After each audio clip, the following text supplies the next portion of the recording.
Welcome to the Fearful Fright series, where we will be reading with our favorite green ghoul, Grimmer. Now sit back and enjoy this twisted tale. Today our story is called Camp Briarwood. Camp Briarwood sat far enough from the nearest town that the road dissolved into gravel and then into dirt before disappearing entirely. The bus groaned as it came to a stop, exhaust curling into the cool summer air while 12 kids spilled out, laughing and shouting, glad to be free of school and parents and rules. None of them noticed how quiet the woods were. None of them noticed the rusted fence half hidden by vines near the lake, or the gray concrete building barely visible through the trees if you knew where to look. Evan Miller noticed. He noticed because the air felt heavy, like the forest was holding its breath.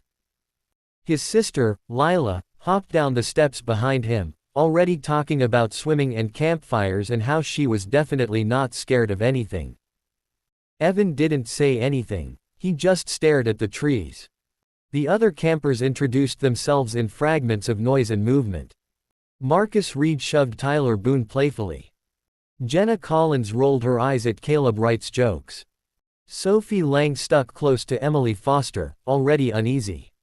Noah Patel lingered at the edge of the group, quiet, book tucked under his arm. Owen Price clutched his duffel bag like it might run away if he let go. Maya Torres kicked dirt, bored but alert. Ryan Holt complained about bugs before they'd even seen one. The counselors herded them together. Ben Carter smiled too easily, cracking jokes. Tessa Moore checked names off a clipboard. Dan Holloway said little, eyes flicking toward the woods more than the kids. Rachel King stood apart, watching the treeline with a look Evan couldn't place. That first night, the campfire burned low and the stories stayed tame. No one wanted to scare anyone on the first night. The kids were sent to their cabins under a sky crowded with stars, the woods humming with insects. Evan lay awake longer than he meant to. He realized after a while that the frogs near the lake weren't making any noise at all. At 2:13 in the morning, a scream tore through the camp. Sophie's voice cracked and desperate, echoing between the cabins. Rachel was the first to reach her. Sophie sat upright in her bunk, shaking so hard the mattress rattled. She was outside, Sophie whispered. She was watching us. Ben tried to calm her, laughing it off, saying it was probably a deer or a shadow or a bad dream.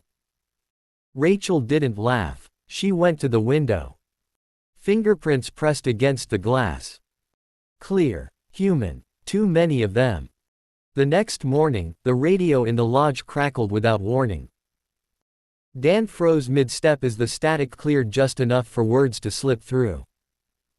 Patient escaped. Willow Ridge facility. Female. Considered extremely dangerous. Dan shut it off too fast. Rachel felt her stomach drop. Willow Ridge hadn't been spoken of in years, but she remembered it well. The screams that drifted through the woods at night. The woman who stared without blinking. Mara Kessler. Locked away after killing 3 staff members. Everyone thought she'd rot there forever. That night, Caleb dared Marcus and Tyler to sneak out after lights out. They slipped into the trees laughing, promising to be back before anyone noticed. They never came back. At dawn, Ben found Tyler's shoe near the trailhead. Upright. Clean. No footprints leading away. Marcus was found hours later, hanging from a tree by his own belt. His eyes were open, fixed on nothing. No blood. No struggle. Just a smile carved into the bark beneath him. Panic settled over the camp like fog. The counselors argued in hushed voices. Ben called it an accident. Tessa insisted on locking the cabins at night. Dan stopped meeting anyone's eyes. Rachel told the kids to stay together, no matter what. That night, Owen vanished. His bed was still warm. His flashlight lay beneath the covers, switched on, casting a pale beam onto the ceiling as if he'd never meant to leave it. Maya saw her the following evening. A shape at the edge of the trees, just beyond the firelight. A woman in a torn hospital gown, feet bare and filthy, hair hanging in dark clumps around a face twisted into a grin that didn't make sense. When Maya screamed, the woman stepped backward into the forest, laughing softly, like she was sharing a joke no one else understood. Things fell apart quickly after that. Ryan disappeared at the latrine, his complaints cut off mid-sentence. Emily was found floating in the lake the next morning, eyes open, staring at the sky as if she'd seen something waiting for her beneath the surface. Tessa was discovered in the supply shed, the door locked from the inside. The walls were scratched raw. Words were carved deep into the wood. "She watches you sleep." Rachel finally told them the truth. About Willowridge. About Mara Kessler. About how Mara believed children were pure and adults were liars who deserved to be punished. She didn't kill at random. She chose. Dan tried to run that night. They found his jacket near the fence in the morning. Nothing else. By the final night, only Evan, Lila, Noah, Rachel, and Ben remained. The power went out just after midnight. The lodge fell into darkness, thick and absolute. Somewhere inside, a door creaked open. Ben screamed. The sound cut off abruptly. No one went to look. They ran.